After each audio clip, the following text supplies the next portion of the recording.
Rafael Fonteles. Governador Rafael Fonteles, boa tarde, seja bem-vindo. Muito obrigado pela presença, por ter cedido um espaço na sua agenda para conversar com o Piauí através do nosso programa. Governador, estamos no terceiro ano da sua gestão. Qual o balanço dos 2 primeiros anos? As metas do programa de governo estão sendo cumpridas no Piauí? Boa tarde, Eliezer. Eu que agradeço a oportunidade de conversar com o povo do Piauí através aqui da telinha da Antena 10. Cumprimento todo o povo do Piauí, cumprimento a Lídia. E respondendo a sua pergunta objetivamente, eu considero que sim, que nós já alcançamos praticamente 80% das cerca de 170 metas, 170 compromissos que eu assumi quando participei da campanha eleitoral de 2022. Então, eu realmente tenho feito uma gestão baseada em indicadores, baseada em resultados, cobro muito isso da equipe e a equipe tem correspondido e a gente tem alcançado indicadores muito importantes. Claro que cada área tem o seu destaque. Eu cito, por exemplo, que tem a ver com essa semana, inclusive, uma meta que era muito ousada, que era contratar 4 mil novos homens e mulheres para as forças de segurança. E nós já estamos chegando em 3 mil. Essa turma da PM, 670 praticamente novos homens e mulheres na PM, estão no curso de formação, irão ser nomeados assim que concluírem meados desse ano. Então é só para citar um exemplo de uma meta desafiadora, mas que a gente tem, felizmente, conseguido cumprir ao longo do nosso mandato. Agora, governador, falando por áreas, né, o senhor cita aí mais de 80%, né, de propostas concluídas, propostas do plano de governo. Vamos falar aqui das áreas que são as áreas mais sensíveis e que a população sente na pele no dia a dia, como, por exemplo, a saúde pública. A gente enfrenta nesse momento aquela questão da regulação, um problema que envolve uma decisão entre o Estado e a Prefeitura de Teresina. Atende não só a população de Teresina, mas do Piauí inteiro, que busca atendimento aqui na capital. O que o Estado e a Prefeitura têm dialogado no sentido de resolver esse problema que está gerando aí tanta dificuldade a quem está precisando da saúde? Olha, nós tivemos uma mudança na gestão da Prefeitura. A gestão anterior terminou realmente gerando um certo desencontro administrativo entre a Secretaria Estadual de Saúde e a Fundação Municipal de Saúde. Agora, com a nova gestão do prefeito Silvio Mendes, do presidente da FMS, Charles Silveira, há um diálogo intenso com o nosso secretário Antônio Luiz, e eu creio que nós estamos avançando bastante nessa área, que é uma área que a população reclama, e com razão, da regulação entre os sistemas municipais e o sistema estadual, porque o próprio SUS, ele prevê exatamente isso, a cooperação federativa, Ministério da Saúde, Secretaria Estadual de Saúde e Secretarias Municipais de Saúde, até porque há serviços que são prestados pelas prefeituras, notadamente a atenção básica nas unidades básicas de saúde. No caso de Teresina, tem inclusive um hospital de urgência de Teresina, muito importante aqui para a capital. E nós temos o Estado com hospitais de média e alta complexidade funcionando dentro da capital, atendendo, obviamente, pacientes da capital e do interior do Estado. Então, essa regulação, esse trânsito dos pacientes, que vão primeiro numa UBS, depois podem ir numa UPA, vão depois para um ambulatório, depois vão para um procedimento cirúrgico. Essa comunicação ela tem que ser, sim, melhorada, e nós temos trabalhado intensamente junto ao COSEMES, junto à Fundação Municipal de Saúde, junto ao Ministério da Saúde, para a gente resolver em definitivo essa problemática que tanto gera sofrimento para a nossa população. E apostando muito, Lídia, em tecnologia. Por exemplo, o Piauí Saúde Digital, que está em 223 cidades, tem ajudado muito nesta regulação no interior do Estado. Queremos que também aqui na capital aconteça essa harmonia no que diz respeito à regulação do sistema de saúde. Agora, governador, alguns prefeitos reclamam que a telemedicina, o Piauí Saúde Digital, tem reduzido repasses aos municípios. Isso tem acontecido na prática e por qual circunstância? Não tem acontecido. Na prática, nós fizemos uma reunião com a PPM exatamente para conduzir essa questão, dado que o cofinanciamento não é feito mais na modalidade antiga. Chegamos ao entendimento com a comissão de cerca de 10 prefeitos, ainda no início desse mês, ou na verdade no mês passado, creio eu, e tudo ficou, de certa forma, resolvido e encaminhado. O que seria repassado para os municípios como repasse de recurso federal, então, notadamente, os HPPs, a produção nos hospitais de pequeno porte e também o serviço do SAMU, e o Estado entrando com o Piauí Saúde Digital em todos os municípios do interior, como eu já falei, e também as centrais de diagnóstico. Já implementamos 6 centrais, chegaremos a 16. O que tem nessas centrais? Exame de raio-x, tomografia, ultrassom, mamografia e exames laboratoriais. Ou seja, além de levar a consulta especializada via teleconsulta, também estamos levando para próximo onde o povo vive os exames complementares. Governador, o senhor citou o avanço na área da segurança pública, com a contratação de mais homens e mulheres para a Polícia Militar do Piauí. Ontem aconteceu aquele evento no Palácio de Karnak, o Pacto pela Ordem. Na prática, o que significa esse pacto e como fazer essa integração entre as forças de segurança? Olha, Lídia, nós temos já colhido resultados importantes no que diz respeito à redução dos indicadores de violência. Eu não posso medir o êxito da política de segurança pública apenas pelo aumento do efetivo, apenas pelo investimento em tecnologia, apenas pelo investimento em infraestrutura. Isso tudo nós estamos fazendo, inclusive, com o maior investimento da história da segurança pública, com o orçamento de 2024 quase o dobro do orçamento de 2022, por exemplo. Mas o que interessa para a população é se está reduzindo o número de roubos, de furtos, de homicídios. E nós comprovamos ontem, com números, essa redução. Homicídios, redução de 20%. Roubos de celular, redução de 41%. Roubo de veículos, redução de 27%. Latrocínio, que é o roubo seguido de morte, redução de 24%.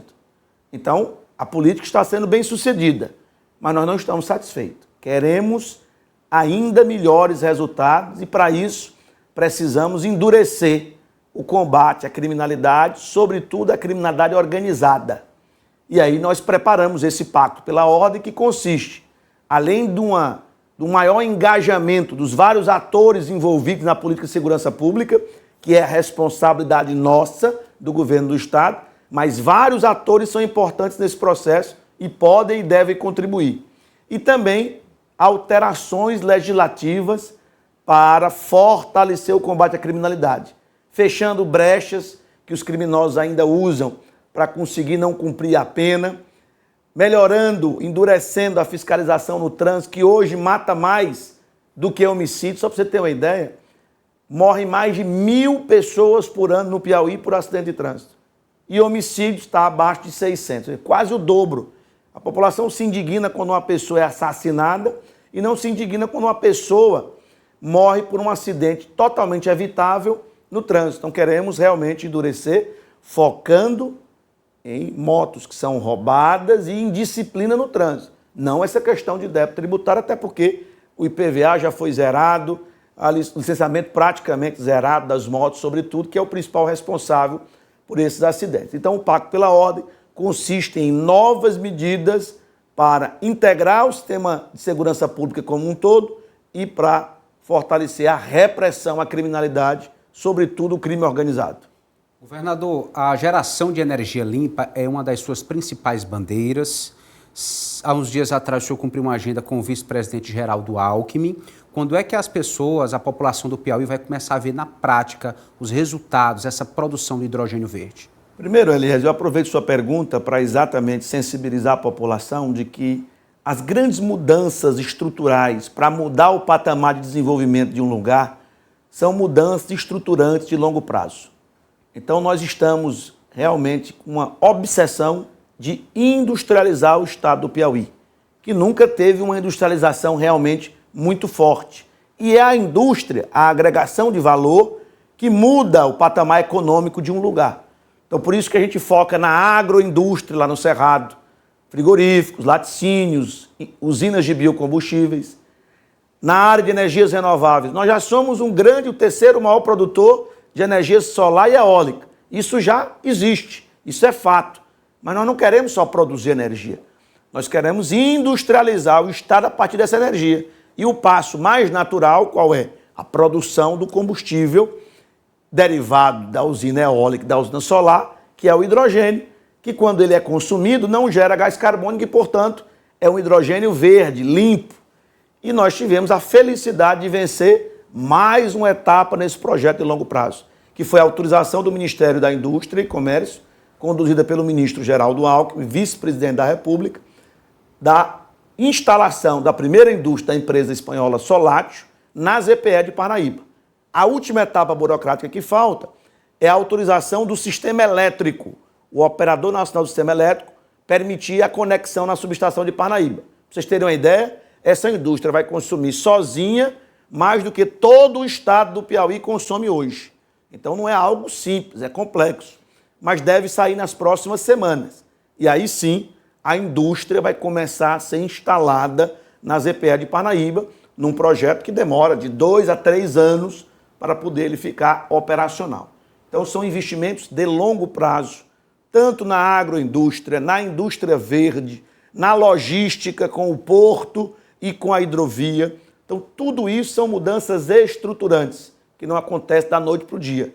Mas se a gente não plantar, não regar agora, a gente nunca vai tornar o nosso estado industrializado e, portanto, com uma nova base econômica. E nisso eu acredito, já vi vários outros lugares fazer esse percurso no mundo e o Piauí também vai fazer.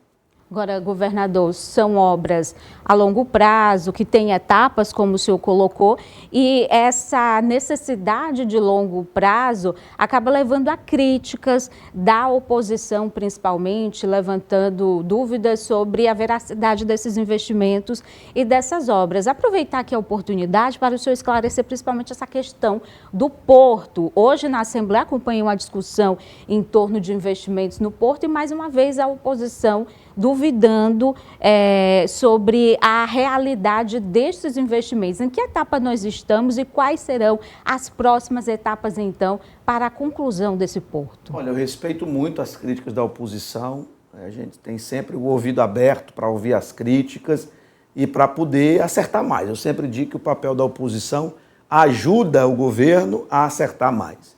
Então, algumas pessoas, de fato, não acreditam. Algumas torcem contra. Mas o fato é que nós continuamos no nosso caminho de realmente industrializar o estado do Piauí, mudar a logística do Piauí, e o porto é um elemento fundamental. E ele segue a todo vapor. Primeiro, nós desmistificamos, logo no primeiro ano do nosso mandato, a história de que o porto não tem calado, não tem profundidade. Então, rapidamente, nós conseguimos colocar a profundidade em 9 metros, 7 a 9 metros. Segunda etapa. Levamos a parte administrativa. Então, hoje você tem lá toda a administração do porto funcionando na retroárea do porto. Nós nem inauguramos ainda, mas já estão trabalhando lá. Terceiro, melhor dizendo, o primeiro berço de atracação foi concluído agora. Um cais de 150 metros por 30 metros, uma obra de engenharia muito importante que já vai ser inaugurada, já está pronta. E agora já começamos a licitação das retroáreas, das áreas da retroárea para as atividades específicas. Quais são essas atividades específicas? Terminal pesqueiro, que era o projeto original, depois é que nós passamos a sonhar e trabalhar por algo muito maior. Terminal de combustíveis derivados de petróleo. Todas essas já tem empresas que já arremataram a oportunidade de explorar aquela retroárea. A parte de containers, a parte de grãos e a parte de ferro. E também a futura parte dos derivados de hidrogênio. Então, nós teremos realmente um porto, não apenas operacional, como com múltiplas missões e, portanto, fazendo com que o Piauí possa importar e exportar suas mercadorias, que hoje são feitas pelo Porto de Itaqui e pelo Porto do Pecém, nos estados vizinhos, pelo próprio Porto do Piauí. Então, nós estamos cada vez mais próximos, animados, otimistas e, às vezes, santo de casa não opera milagre. Mas empresários de fora acreditam, às vezes, mais do que pessoas do próprio estado. Até porque, realmente, a gente tem que compreender. É um sonho de mais de 100 anos. O porto está semi-construído há 50 anos. Então, é natural que algumas pessoas questionem, duvidem e torçam, às vezes, até contra, porque não querem acreditar esta realidade que está surgindo diante dos nossos olhos. Vamos agora à participação popular no 3217-2900. Governador, a dona Fátima, do bairro Todos os Santos, pergunta a respeito da previsão para o próximo concurso da CESAP. Ela diz que está há mais de 3 anos estudando e gostaria de saber a previsão para concurso público. O edital vai ser publicado em breve, como eu já anunciei ainda no ano passado no Twitter. Serão 500 vagas, mais 500 de cadastro de reserva, para várias áreas da saúde. Médicos, enfermeiros, assistentes sociais, técnicos de enfermagem, várias áreas. Então o edital já está sendo construído. Em breve, a Secretaria de Estado da Saúde vai publicar esse edital. Então quem quer participar do serviço público na área da saúde, fique atento, estude e aproveite essa oportunidade. O Paulo Souza, ele diz o seguinte: boa tarde a todos do Bancada Piauí, parabenizar o governador pelo excelente trabalho que vem fazendo dentro do Estado. Só falta valorizar um pouco mais os policiais militares. Olha, essa é uma questão importante, eu aproveito essa mensagem para dizer, olha, todas as categorias são importantes. Os policiais, os professores, os profissionais da saúde. E todos almejam uma remuneração melhor com legitimidade, com justiça. Nós queremos isso. Mas nós temos um limitador, que é o orçamento, que é o que é arrecadado com os impostos da sociedade. Então veja, o nosso Estado, a renda média do trabalhador é na casa de R$ 1.400. O serviço público do Piauí, em média, na média, paga 4, 5, 6 vezes mais do que isso. Então, não é que eu acho que está razoável, a gente quer dar mais, porém, eu não posso fazer isso terminando aumentando a carga tributária mais do que o que já está no Brasil, como já é considerado uma carga tributária elevada. Então, a gente tem que ter ganhos a cada ano, como aconteceu com todas as categorias esse ano, os projetos de lei já foram encaminhados à Assembleia, para poder, ano após ano, a gente melhorar, valorizar os nossos servidores públicos. Mas não podemos dar um passo maior do que a perna. Governador, a Rejane Seabra é aposentada, mora na zona rural de Teresina. Quando o senhor falou em reajuste, ela pergunta se os aposentados também estão nessa perspectiva do governo. Sim, o projeto de lei prevê este mínimo de reajuste de 5,35% para todas as categorias, incluindo os inativos, os aposentados, os pensionistas. O Chagas, lá de Ilha Grande, diz o seguinte: você ainda vai ser o nosso presidente da República, grande governador, com a participação do Chagas. Meu foco é realmente governar bem o estado do Piauí. Bom, governador, aqui o José Luiz, ele pergunta sobre a falta de água em Parnaíba, né, se o governo tem agido de alguma forma nesse sentido. Olha, é um problema grave, nós estamos cientes do problema. A AGESPISA ainda está à frente da operação, em breve vai mudar para Águas do Piauí, e nós temos pedido ao Santana, que preside a AGESPISA, que pessoalmente atue nessa questão. Realmente é grave, teve 2 bombas que tiveram problema, estão sendo substituídas, então temos consciência desse drama e estamos trabalhando duro para resolver esse problema no curto prazo. E não tenho dúvida que essa migração para a concessão vai melhorar muito a gestão e nós teremos um sistema de abastecimento da água e de esgotamento sanitário muito melhor no estado do Piauí, porque teremos mais capacidade de investimento, coisa que a AGESPISA não tinha. Essa capacidade de investimento não tem e termina tendo essa dificuldade em resolver até problemas de menor monta que geram um grande problema para a população. Um telespectador que não se identificou pergunta como tem sido a sua relação com o prefeito de Teresina, Silvio Mendes. Olha, é uma relação administrativa positiva. Eu tenho conversado com o prefeito Silvio Mendes sobre vários temas, como saúde, que exige realmente uma cooperação federativa muito grande. Outros temas também, os nossos secretários interagindo com os secretários da prefeitura. Então, como homens públicos eleitos pelo povo que somos, temos esse dever de ter essa harmonia administrativa e é isso que nós estamos procurando fazer. O Evandro Mendes, de Beneditinos, está agradecendo, governador, pela PI 223, do povoado Estaca Zero até Beneditinos. E aqui a gente aproveita a lembrança do telespectador para saber a respeito de investimentos em rodovias no estado, como o governo tem trabalhado nesse sentido. Olha, nós investimos, Eliezer, mais de 2 bilhões de reais, tanto que nós temos a melhor malha rodoviária estadual do norte e nordeste do país. E esse trecho que ele citou foi um trecho que foi revitalizado e nós estamos fazendo trechos novos, como o Beneditinos à Prata, que é uma reivindicação antiga daquela região. Vai beneficiar a comunidade inteira e o entorno. E são várias obras simultâneas sendo feitas. Onde eu viajo, eu estou inaugurando ou uma rodovia revitalizada ou um trecho novo. São quase 9 mil quilômetros de rodovias estaduais. As rodovias federais chegam a 3 mil quilômetros. As estaduais são 9 mil quilômetros. E nós estamos com 90% com a condição boa ou ótima das rodovias. Inclusive um trecho muito ruim lá no Cerrado, que é de Uruçuí a Antônio Almeida Marcos Parente, nós já demos a ordem de serviço para recuperar todinho esse trecho de 110 quilômetros. Governador, nesse momento, alguns municípios do Piauí estão enfrentando o problema da estiagem, né, no semiárido, municípios em que a população já está sendo abastecida pelos carros-pipas. E a pergunta que a gente faz é com relação ao investimento nas grandes obras para, de fato, acabar com essa situação histórica da falta de água no semiárido, as adutoras, investimento em tecnologia para que esse Piauí, que olha para frente, possa de vez acabar com esse atraso que é a falta de água para consumo. Bom, primeiro nós temos as ações emergenciais, que estão sendo tocadas pela Secretaria da Defesa Civil para uma operação de curto prazo, porque de fato esse ano a estiagem parece que começou mais cedo e mais forte. Então é uma preocupação grande na região semiárida do Piauí. A solução definitiva, nós temos os dois caminhos, as obras do PAC e a concessão da Águas do Piauí, que vai melhorar bastante o abastecimento de água nos municípios do semiárido também. Lembrando que essa concessão abrange todos os municípios do interior do estado. Então são ações de obras hídricas do governo federal e do governo estadual que já estão aprovadas no PAC.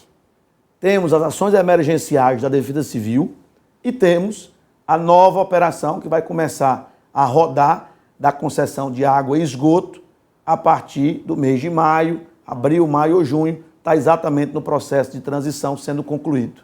Governador, a Paula Andrade, do bairro São Pedro, na zona sul de Teresina, pergunta pelo início do curso de formação para o Corpo de Bombeiros, o que ainda falta para iniciar esse curso. Final desse ano começa tanto o curso para o Corpo de Bombeiros, a segunda metade da turma que foi aprovada, o cadastro de reserva, e também Polícia Penal.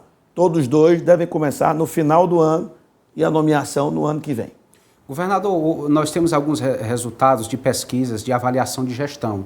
A sua gestão, segundo uma pesquisa divulgada hoje pelo Instituto Datamax, tem mais de 85% de aprovação no estado do Piauí. Em contrapartida, alguns institutos nacionais têm uma avaliação abaixo de 50% do governo do presidente Lula. Como lidar com esse cenário, considerando a ligação entre vocês? Olha, as pesquisas que a gente tem acompanhado do presidente Lula, ele continua num patamar superior a 65% de aprovação. Ele já teve acima de 70%. Inclusive foi eleito com 77%. Então, claro que há uma queda pequena, a nosso ver, irreversível. Muito a ver com o preço dos alimentos. Apesar da renda e do emprego ter aumentado, alguns itens alimentícios, o preço aumentou mais do que esse aumento da renda. Então, a sensação da população é de perda de poder aquisitivo. Então, sem sombra de dúvida, essa é a principal questão.